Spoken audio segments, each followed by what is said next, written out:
Hello everyone, how are you all? I hope everyone is fine. Welcome to 10th standard chapter 13. Chapter 12 हमारा last lecture में ख़त्म हो चुका है। अब हमारा चैप्टर 13 स्टार्ट होता है। चैप्टर 13 है साधु उपदेश। साधु उपदेश मतलब साधु द्वारा दिए गए उपदेश। इसके लेखक हैं काका हाथरसी। काका हाथरसी का जन्म 1906 ईस्वी में हुआ। काका हाथरसी का जन्म कब हुआ? 1906 ईस्वी में। और निधन अर्थात इनकी मृत्यु 1995 ईस्वी में हो गई। इनका जन्म 1906 में हुआ और 1995 में इनकी मृत्यु हो गई। अब इनकी थोड़ी सी जीवनी हम जान लेते हैं। काका हाथरसी हिंदी के जाने माने हास्य व्यंगकार थे। ये हिंदी के जाने माने हास्य व्यंगकार थे। इन्होंने हिंदी जगत में एक विशेष पहचान बनाई है। जो काका हाथरसी हैं, इन्होंने हिंदी जगत में एक विशेष पहचान बनाई है। इनका मूल नाम प्रभुलाल गर्ग था। इनका जो मूल नाम है वो प्रभुलाल गर्ग था।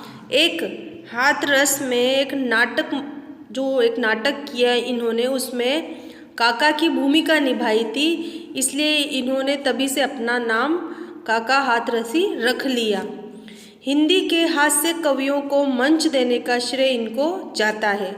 जो हिंदी के हास्य कवि हैं उनको मंच दिलवाने का जो मुख्य भूमिका है हमारे काका हाथरसी जो लेखक है उनको जाता है। जहाँ कहीं भी हास्य सम्मेलन आयोजित होते थे वहाँ काका की अनिवार्य अनुपस्थिति होती थी। जो जहाँ कहीं भी जो हास्य कवि सम्मेलन होते हैं वहाँ पर इनकी अनुपस्थिति अनिवार्य होती थी।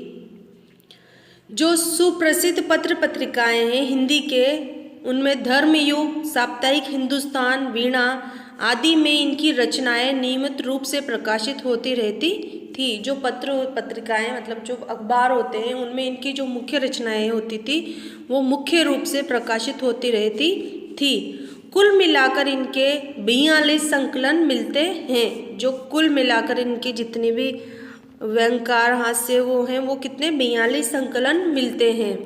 व्यंग्य हास्य के क्षेत्र में सुपुत्र निर्भय हाथरसी का नाम भी प्रसिद्ध है। जो सुपुत्र निर्भय, इनके जो सुपुत्र हैं निर्भय, उनका भी नाम प्रसिद्ध है।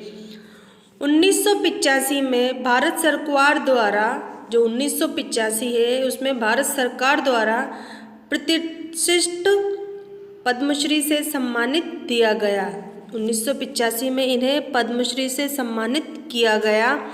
हिंदी अकादमी दिल्ली द्वारा प्रतिवर्ष काका हाथरसी पुरस्कार दिया जाता है।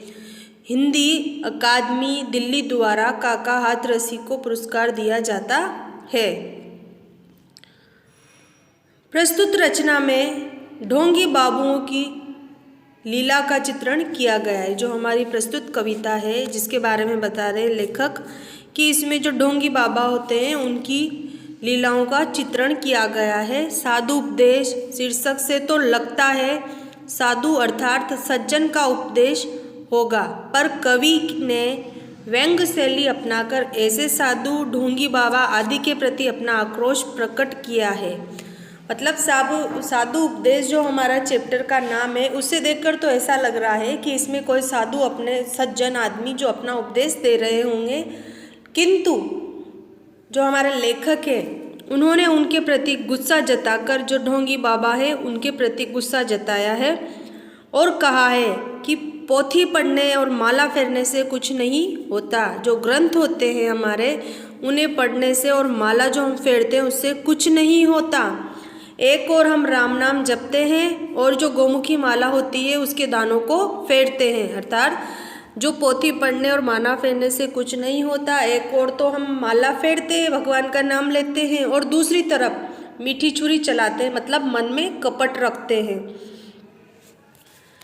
ये तथाकथित साधु बाबा न ज़्यादा पढ़े लिखे होते हैं न ही ज्ञानी। जो ये साधु और बाबा होते हैं वो न तो पढ़े लिखे होते हैं और न ही ज्ञानी होते हैं। इसलिए भक्तों द्वारा कोई सवाल प्रश्न उनसे पूछने पर वो मौन रहने का स्वांग रचाए बैठे हैं। मतलब मौन रहने का नाटक करते हैं कि जैसे उन्होंने मौन व्रत रखा हो। वे मौन रहकर जीव जगत और माया संबंधी असंग बातें, मन धड़ंग बातें किए जाते हैं। मौन रहकर वो हमें बेवकूफ़ बनाते हैं और मन धड़ंग मतलब अपने मन से जो भी होता है वो असंगत बातें करते रहते हैं। इस कविता में ढोंगी बाबुओं का वर्णन किया गया है। अब हम हमारी कविता पर आते हैं जो कि लेखक द्वारा लिखी गई है।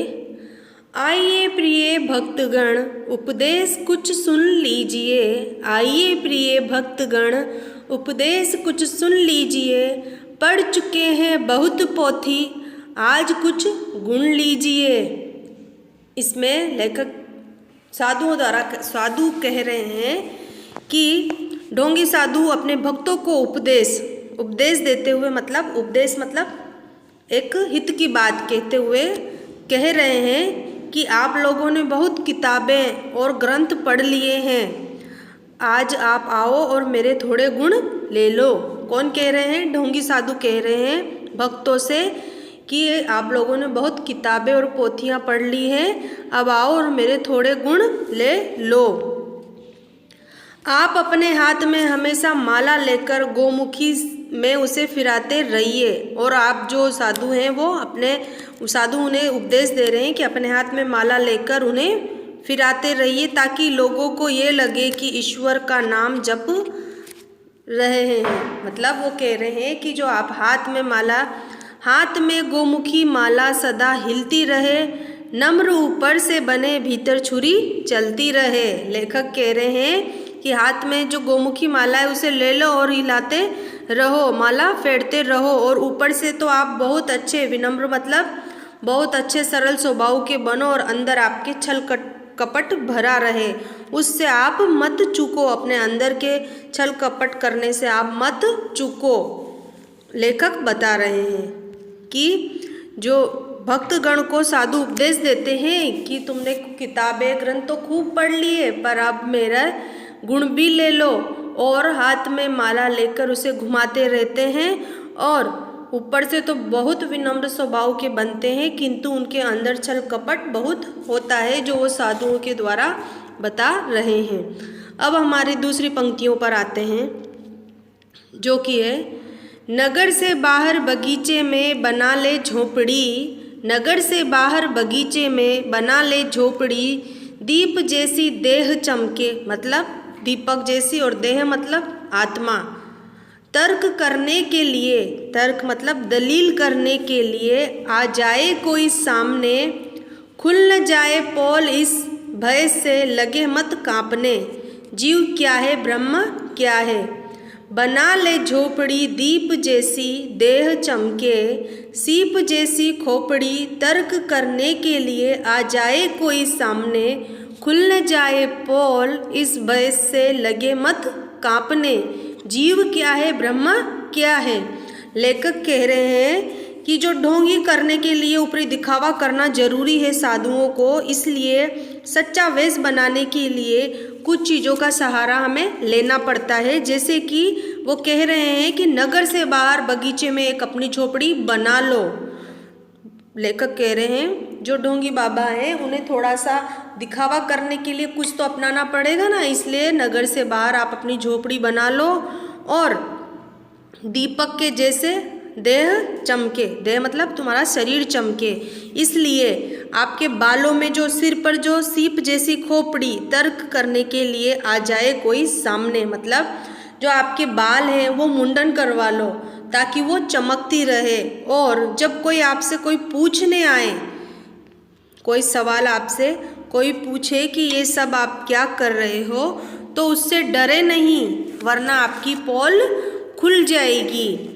इसलिए आपको हिम्मत से काम लें और निडर रहें और बने रहें। अर्थात जो ढोंग करने के लिए ऊपरी दिखावा करना जरूरी है, इसलिए साधु को सच्चा वेश बनाने के लिए कुछ चीज़ों का सहारा लेना पड़ता है। इसके लिए अपने शरीर से अपना जो शरीर है उसे अच्छे से चमका लें, चंदन लगा लें, बालों को मुंडन करवा लें और शहर से दूर बगीचे में एक झोपड़ी बनाकर उसमें रहें। सच्चा साधु दिखने के लिए वो अपने मुंडन करा लें और सिर को सीप की तरह चमकाते रहें। शरीर का भी श्रृंगार करते रहें ताकि उनका शरीर चमकता हुआ दिखाई दे। यदि कोई व्यक्ति किसी विषय में उनसे कुछ पूछे, तर्क दे मतलब, तो वो डरे नहीं, वरना उनकी पोल खुल जाएगी। आप सबको ये समझ में आ गया होगा कि साधुओं के बारे में लेखक ये कह रहे हैं कि वो जो ढोंग करते हैं उसके लिए उनको कभी कभी सच्चा वेश अपनाना पड़ता है। अब आगे चलते हैं, जो हमारी दूसरी पंक्तियां हैं। तू कौन है, मैं कौन हूँ, स्लेट पर लिख दो महोदय। तू कौन है, मैं कौन हूँ, स्लेट पे लिख दो महोदय। आजकल मैं मौन हूँ, धर्म संकट शीघ्र है। इस युक्ति से कट जाएंगे सामने के तार्किक विद्वान, सब हट जाएंगे।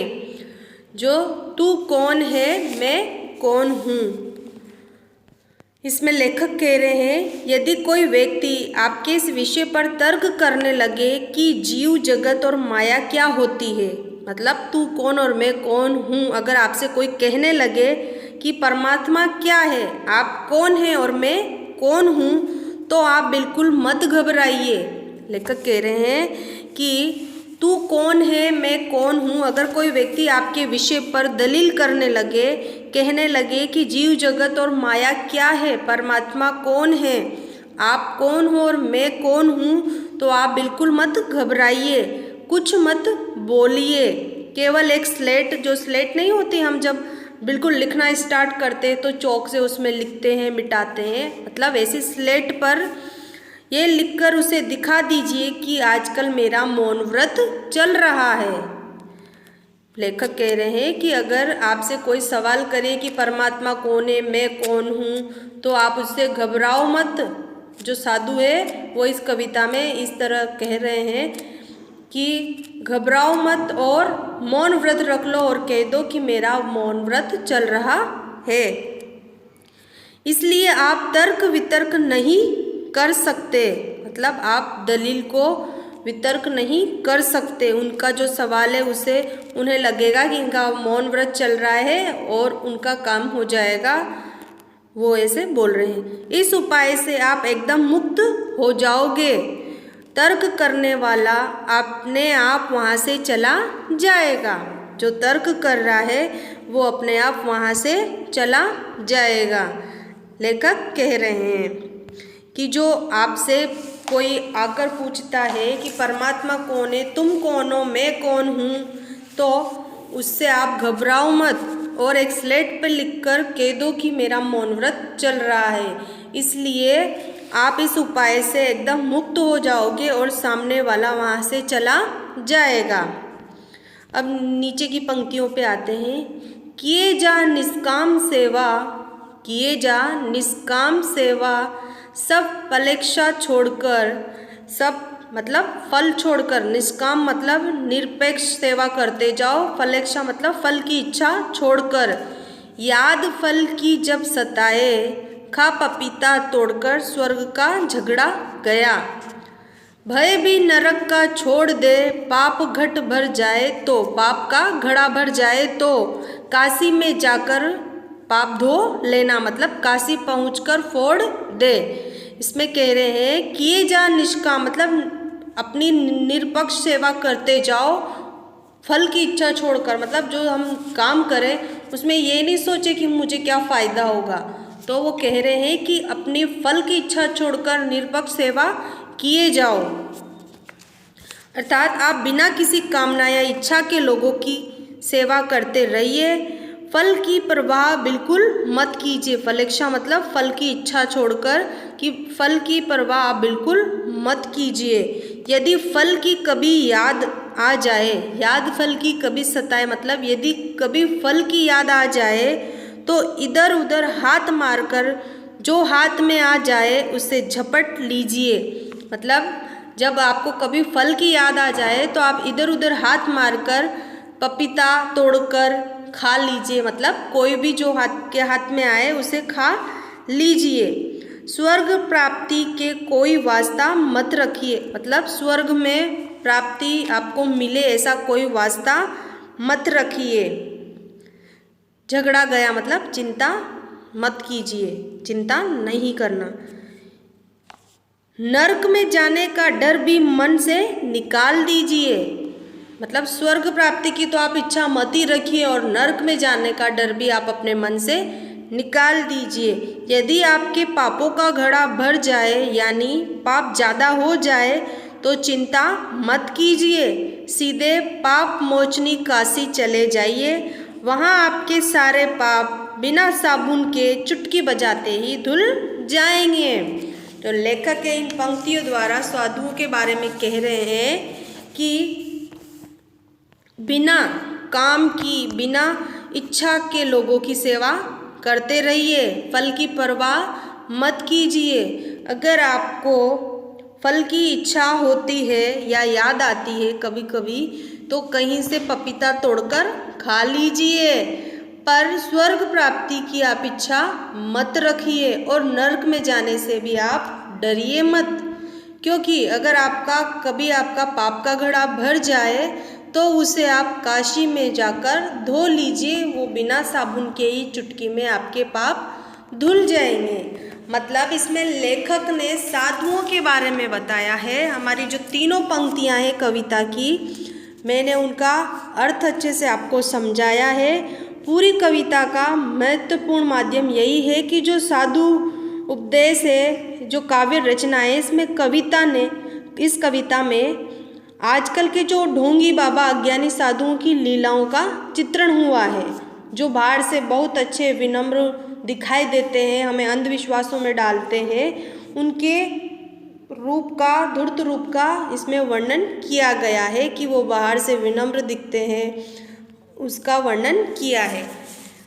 अब हमारा जो पहली पंक्ति है उस पर आते हैं वापस। इसमें पहली पंक्ति में साधु उपदेश देते हुए कहते हैं कि बहुत किताबें पढ़ ली है आपने, बहुत ग्रंथ पढ़ लिए, अब थोड़े मेरे से भी गुण ले लीजिए और हाथ में माला फेरते रहिए। बाहर से तो आप अच्छे दिखिए और अंदर आप कपट भर रखिए।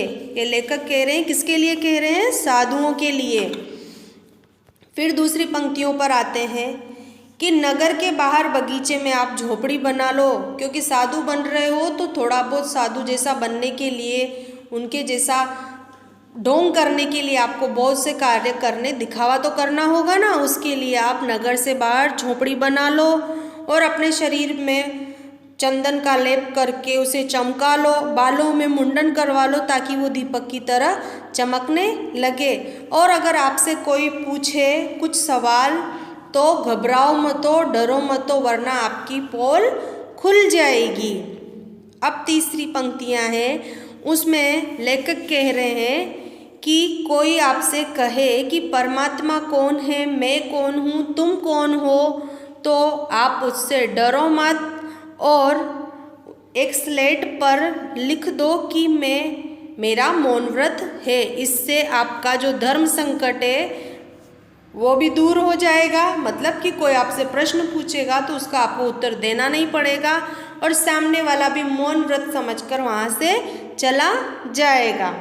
अब हमारा जो चौथी पंक्तियाँ हैं, इसका मतलब है कि इसमें आपको सेवा करते रहना है, फल की इच्छा बिल्कुल नहीं करनी है। अगर आपको कभी कभी फल की याद सताती है तो इधर उधर हाथ डालकर जो हाथ में आता है, पपीता या कुछ भी, उसे खा लेना चाहिए। आगे स्वर्ग की प्राप्ति आपको बिल्कुल नहीं रखनी चाहिए और नरक में जाने से भी डरना नहीं चाहिए, क्योंकि अगर आपका पाप का घड़ा भर गया है तो आप काशी में जाकर वो सारे पाप बिना साबुन की चुटकियों में धो सकते हैं। ये हमारी कविता यहाँ पर समाप्त होती है। आप सबको अच्छी लगी होगी, समझ में आई होगी। आप सब इसे एक बार फिर से अध्ययन कीजिए, इसके कठिन शब्दार्थ देखिए। अब हम नेक्स्ट क्लास में मिलते हैं। Thank you so much all, have a nice day.